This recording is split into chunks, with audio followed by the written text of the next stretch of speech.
بسم الله الرحمن الرحيم. السلام عليكم جميعا ورحمته وبركاته.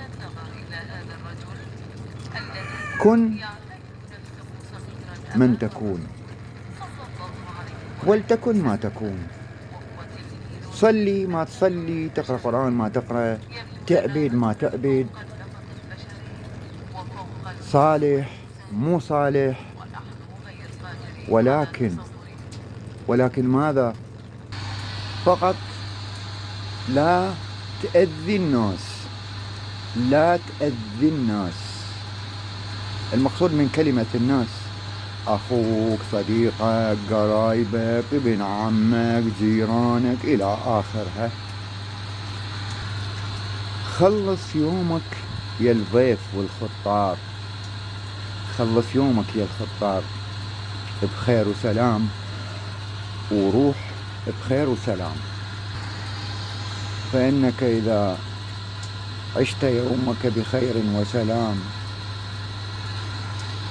وانتقلت إلى دار حقك أو إلى دار الآخرة، فإنك تكون لدى الآخرين تعني لهم شيء وأشياء كثيرة، تعني لهم أشياء وأشياء. أما إذا لم تحيا يومك بخير وبسلام وانتقلت إلى دار الآخرة، ماذا ستكون؟ تكون بالنسبة للآخرين من الغرباء ومن الأقارب، تكون عندهم لا شيء، لا تعني لهم شيئا أبدا نهائيا مطلقا، وكأنك لم تكن ولا كنت، ولا كأنهم كانوا يعرفونك ولا ولا ولا. أي لا تسرق، أي لا تزني، أي لا تقتل، أي لا تعتدي على الناس، لا تؤذي الناس، ما مسموح لك تأذي الناس، بل حتى الحيوان ما مسموح لك تأذيه، حتى القطة لا مسموح لك أن تضربها، ولا حتى النملة ما مسموح لك. ما حد أعطاك أمر ولا أعطاك قانون أن تضربها. إذا عندك أمر اضرب، ما عندك أمر ولا يأتيك أمر، فالأمر أمر الله سبحانه. أمر الإنسان أن يحيا حياة طيبة بخير، وكما متعارف عندنا في الشريعة الإسلامية التي هي مفقودة من الجميع إلا أعداد عد الأصابع هذه، منهم قلة قلائل ملتزمين بالدين. قد يغفر الله لك ما بينك وبينه، لكن كيف يغفر لك ما بينك وبين الناس؟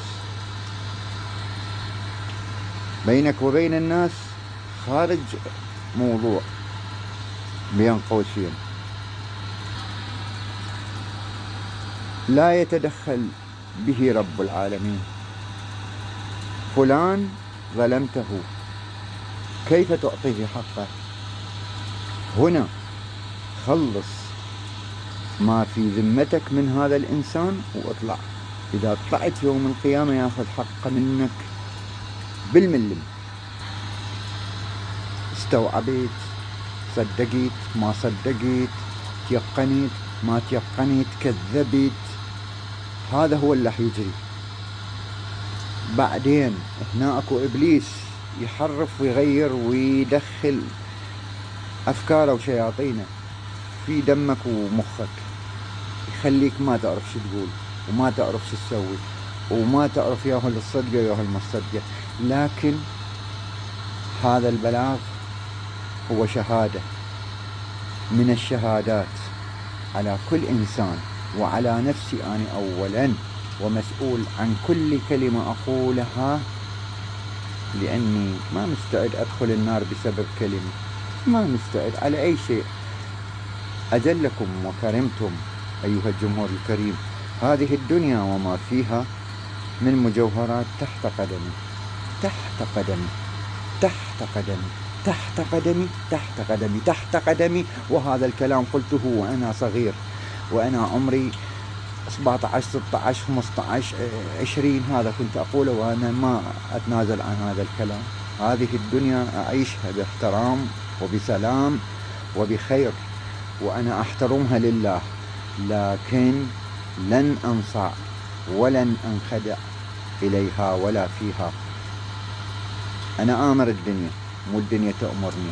أنا آمره، أنا لست مأمورا. أي أقصد أن عقلي هو الآمر وليس هواي. أنا لا يأمرني هواي، أنا يأمرني الدين، يأمرني ما قال رب العالمين، ما يحبه وما عرفت أن الله يحب كذا وكذا ويكره كذا وكذا. هذا الذي يهمني، هذا هو الصحيح. الحق هو الحق، وهذا هو الحق. والكلام الباطل لا نلتفت إليه ولا ندخله من هنا ونخرجه من هنا. أما الحق فإنه يكون مطبوع داخلنا. لا تخرج من الدنيا حتى تكون قد عشت فيها بخير وسلام، بدون أذية، بدون اعتداءات، بدون بدون بدون بدون. كن هكذا تسلم في القبر وتسلم يوم القيامة، لأن هنالك عذابات إذا الله خلانا طيبين أنا أشرحها لكم فيما بعد إن شاء الله في الأيام القادمة، التي إذا عشتها وأراد الله أن أعيشها وأحياها سأذكر لكم ماذا سيجري. ليس هذا الكلام الذي نقلوه إليكم هذا شيء يسير، لكن أمر هو أصعب من هذه الأمور. أمور كأنك أريد أنطيك إياها رؤوس أقلام، كأنك غرقان في بحر وما تعرف وين يوديك وين يجيبك، تروح منه وتجي منه وأنت غريق. هذا شنو هذا الشعور؟ بعد لم أذكر شيء. هذا رأس، مثل ما يقول رأس قلم فقط. وصلى الله على محمد وآله الطاهرين.